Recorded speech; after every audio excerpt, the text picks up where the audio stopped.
Hey guys, Ryan here, and in this video I'm going to be covering how to completely overhaul the third-person combat in Skyrim and make it comparable to modern action RPGs by adding new animations, camera movement and target tracking.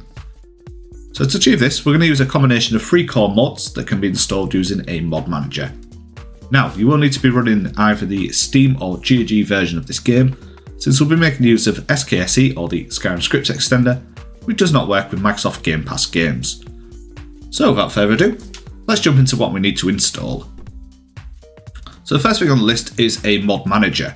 Now, my personal preference is Vortex, mainly because it deeply integrates with Nexus mods, which is where we're going to be downloading all these mods from, and it also allows you to check and apply updates to mods whenever they're available, all from one central interface.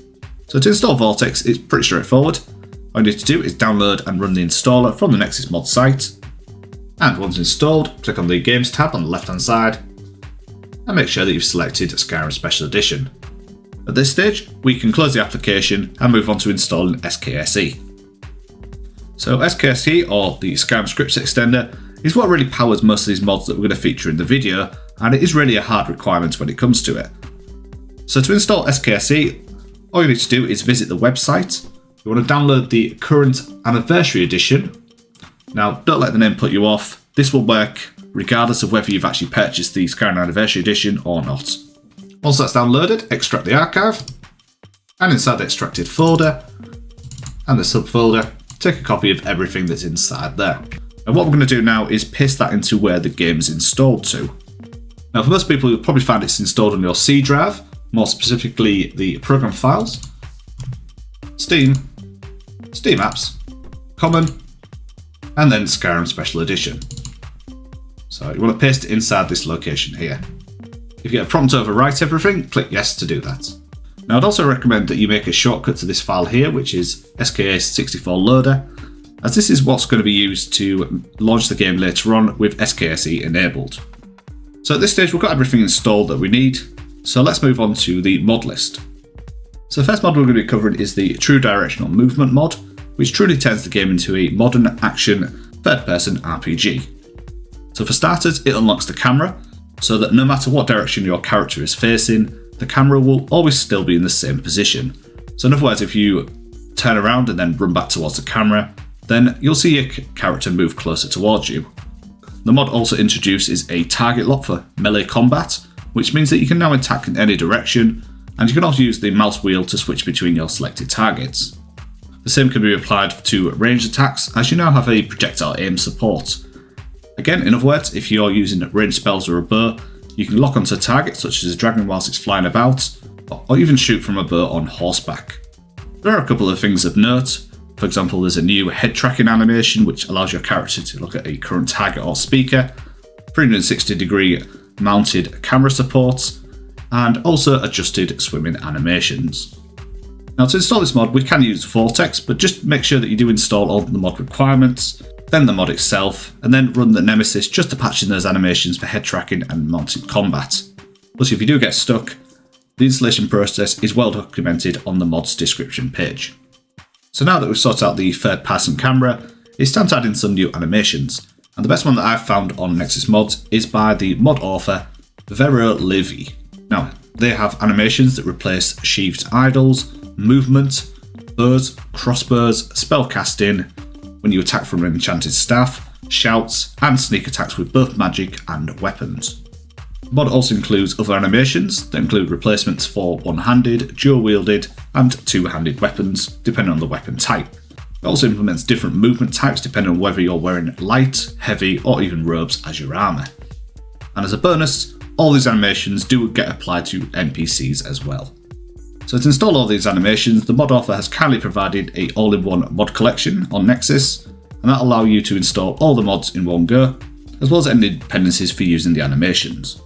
And literally, click on the big button here which says Add to Vortex, and let Vortex do the rest.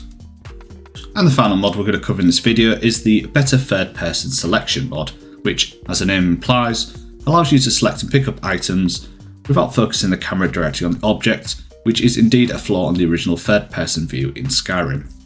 So what that means is now that when you approach an object that can be interacted with, you'll now see a prompt that will appear above the object in question, regardless of the location of the object. So in other words, if you're about to walk over a pile of gold, you'll now get a prompt to pick it up, which is much like how other third-person RPGs interact with the worlds around them. And plus, this also works on horseback as well. Much like the other mods in this list, all you need to do is click on the Mod Manager download and install it using Vortex. Okay, so everything's now installed on our system, so let's jump into some gameplay, and we're going to demonstrate the new animations and mechanics by hunting the dragon, and then maybe killing a couple of bandits.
So in conclusion, the third-person combat in Skyrim, especially vanilla Skyrim, I tend to find is very clunky, it's outdated, and it's poorly implemented.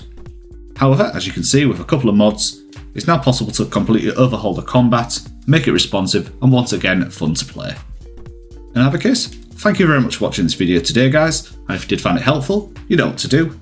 Leave a like, share the video, and if you haven't already, click on that subscribe button for more content like this in the future. Thanks again, and I'll see you soon. Goodbye now.